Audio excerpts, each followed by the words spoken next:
حضور سرور دو عالم صلی اللہ علیہ وآلہ وسلم نے یہ جو عورت کو مقام دیا، بے شک ہم آج تک اس کو پہنچ نہیں سکے، اس کی طرف جا نہیں سکے۔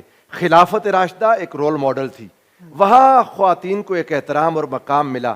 آپ کیا کہیں گے اس بارے میں کہ آج کے دور کی عورت کو کیسے احساس دلایا جائے کہ اس کی پناہ اسلام ہے؟ بہت شکریہ ناصر صاحب، اور آج کا جو موضوع ہے وہ اہم اس لیے ہے کیونکہ ہمیں معاشرے میں یہ سمجھانے کی ضرورت ہے کہ ہمیں مغربی روایات کی تقلید کرنی ہے یا ہمیں اپنے اسلامی معاشرے کو دوبارہ سے نافذ کرنا ہے، جس کی آپ نے مثال دی کہ وہ ہمارے لیے ایک مثال کے طور پہ موجود ہے۔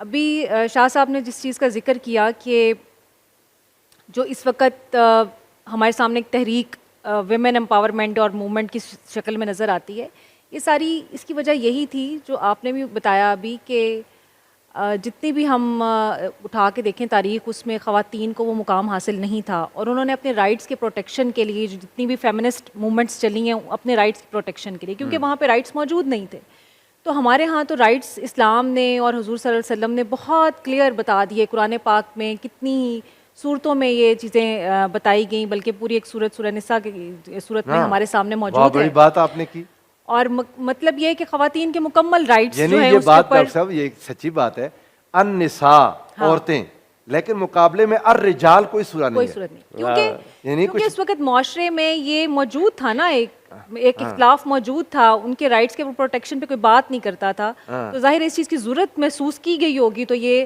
اس پہ زور دینے کے لیے کہ ان عورتوں کے قوانین اور عورت کی اہمیت کیا ہے، ان کے حقوق کیا ہیں، قیامت تک عورت فخر کرے، عورت فخر کرے، عورت کے جو مسائل ہیں ان پہ بات کرنے کے لیے اللہ تعالیٰ نے بہت کلیئر ہدایات ہمیں اس صورت میں ہمیں نازل فرما دی۔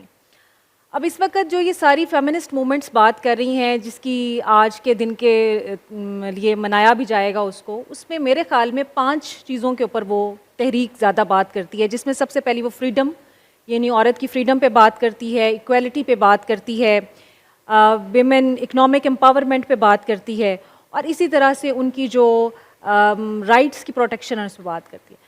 اب یہ سب چیزیں آپ اگر دیکھتے ہیں، فریڈم کیا ہے؟ فریڈم اسلام سے زیادہ کس نے دی عورت کو؟ یعنی جو رائٹس فریڈم کے لیے اس ٹائم ساری موومنٹس چل رہی ہیں وہ یہ ہیں کہ عورت کو تعلیم دی جائے، عورت کو اس کی مرضی کے مطابق شادی کا حق حاصل ہے، عورت جس طرح چاہے وہ اپنی زندگی اپنے گھر کے ماحول کے اندر گزار سکتی ہے، وہ آزادی سے کھا پی سکتی ہے، وہ پہن اوڑھ سکتی ہے۔ آپ دیکھیں نا کتنے ہی معاشرے ایسے ہیں جس میں ہمیں یہ ملتی ہیں مثالیں، جیسے کہ آپ اپنے ہمسایہ ملک کی بات کرتے ہیں، اس میں ہمارے سامنے کتنی مثالیں تھیں کہ عورت اگر وہ اس کا خامند مر جاتا ہے تو وہ ایک خاص لباس میں ہی رہتی ہے، وہ کوئی رنگ نہیں پہن سکتی تمام، اور اس کا معاشرہ اس کو اجازت نہیں دیتا۔ بڑی بات ہے، پہلے جلا دیتے تھے، ٹھیک ہے، جلا بھی دیتے تھے، کہاں تک تھا؟ یعنی وہ تو خیر یہاں تک تھا کہ بیٹی پیدا ہونے پہ دفنا بھی دی جاتی تھی۔ یہ عربوں کا مسئلہ تھا، بالکل، یہاں یہ تھا کہ بیوی کو مرد کے ساتھ جلنا پڑتا تھا۔ تو وہ اب دیکھیں کہ یہ سب کچھ جو ہے یہ اسلام نے کس طرح سے ان ساری چیزوں کا صفایا کیا، اور یہ بتایا کہ یہ تمام جو آزادی آج فیمنسٹ تحریک مانگتی ہے وہ عورت کے پاس ہے، وہ اپنی مرضی کی تعلیم حاصل کر سکتی ہے، اپنی مرضی کی جس طرح سے بھی وہ زندگی گزارنا چاہتی ہے وہ گزار سکتی ہے۔ پھر ہم دیکھتے ہیں اکنامک امپاورمنٹ کی بات کرتے ہیں۔ اکنامک امپاورمنٹ میں اسلام نے سے زیادہ کس نے عورت کو امپاور کیا؟ اس کی تو اکنامک امپاورمنٹ کا ذمہ دار ہی کسی اور کو بنا دیا، اس کو تو یہ ذمہ داری ہی نہیں دی کہ تم نے جو ہے وہ باہر نکلنا ہے اور تم نے کمانا ہے، گھر والوں کو کھلانا ہے۔ یعنی آپ کی مرضی ہے، اگر یہ بھی گنجائش دی گئی کہ اگر تمہیں ضرورت ہے، تمہارا کوئی نہیں سنبھالنے والا، تمہیں کوئی نہیں پالنے والا، تو تم نکل سکتی ہو، کام کر سکتی ہو، ہونے کے باوجود بھی کر سکتی ہو، اگر تم چاہتی ہو، اور ایک حدودوں کے حدود میں رہتے ہوئے تم جو جائز طریقہ کار ہے اس کے مطابق تم کام بھی کر سکتی ہو۔ بہت اچھی بات، ٹھیک ہے، تو وہ اکنامک امپاورمنٹ اس کو باپ کی طرف سے بھی ملی، اس کو بھائی کی طرف سے بھی ملی، اس کو شوہر کی طرف سے ملی۔ بالکل جی، میں اسی طرف اشارہ کر رہی ہوں، آپ کی بات کی طرف آتے ہیں ہم انشاءاللہ دوبارہ۔ پروفیسر صاحب یہ جتنے رشتے رکھے، بہت پیاری بات کیا ڈاکٹر عفاف منظور نے، یعنی مرد جتنے بھی ہیں وہ بیٹے کی صورت میں ہے، بھائی کی صورت میں ہے، وہ خاوند کی صورت میں ہے، وہ باپ کی صورت میں ہے، ان ساروں کو ہی عورت کی ذمہ داری پر نہیں لگا دیا، خدمت پر لگا دیا اللہ تعالیٰ نے؟ بالکل ایسا۔ بہت شکریہ ناصر بھائی۔ بسم اللہ الرحمن الرحیم۔ اللہم صلی علی سیدنا و مولانا محمد وعلی آلہ وصحبہ وبارک وسلم۔ سب سے پہلے تو اس خالق اور مصور کا میں شکر ادا کرتی ہوں جس نے مجھے طبقہ نسواں میں پیدا کیا، الحمدللہ۔ اور وہ جو آپ بات کر رہے ہیں کہ مجھے اس شرف میں شامل کیا کہ جو اس کا خلقت کا شرف ہے. ہاں. زمین پر مجھے اپنا نائب بنا کر واہ. وہ جو ایک اس کا امر تھا کہ اس نے اپنے امر سے آدم علیہ السلام کو پیدا کیا اور ان کی پسلی سے سیدہ حوا سلام اللہ علیہا کو پیدا کیا, مگر بنت حوا کے لیے اس نے جو اپنا خلق کا نظام ہے اس تخلیق میں تدریجی مراحل کے لیے جس صنف کو چنا وہ عورت ہے. تو اس پر جتنا اللہ کا شکر ادا کیا جائے کم ہے.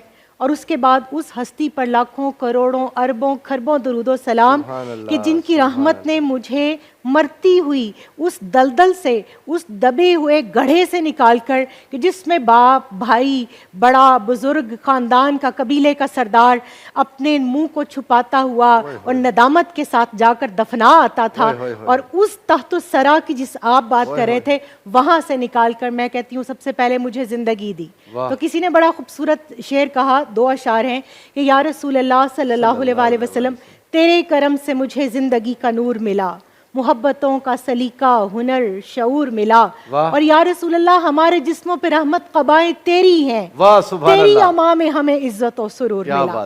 تو آپ کے منہ سے, اور آپ نے سید بادشاہ سے شروع کیا, فہد بھائی کے منہ سے عورت کی تکریم کی بات سننا بڑا اچھا لگ رہا تھا. بہت خوبصورت آپ نے یہ شادی سے ایک نئے پہلو کی طرف کر دیا. آپ کہہ رہے تھے کہ ویمن امپاورمنٹ کا ڈے ہے تو شروع آپا سے کریں, لیکن آپا نے اس کا دوسرا اینگل دے دیا. لیکن میں مردوں سے سن کے ان کو اچھا لگا. یہ بھی عرض کرنا چاہتا ہوں کہ ہم تو خواتین کی ہمیشہ ہی تکریم کی بات کرتے ہیں, ویورز کو ایسے نہ لگے کہ شاید آج ہم نہیں, لیکن پہلی دفعہ کر رہے ہیں کہ یہ تو آپ کی بہن ہوئی نا پھر, اور آپ کے منہ سے بھائی کے منہ سے بہن سن کے کتنا فخر محسوس. اور آج قبلہ غازی صاحب کی کمی محسوس ہو رہی ہے. اللہ پاک ان کو تندرستی, صحت, سلامتی, عافیت عطا کرے, ان کو لمبی زندگی دے.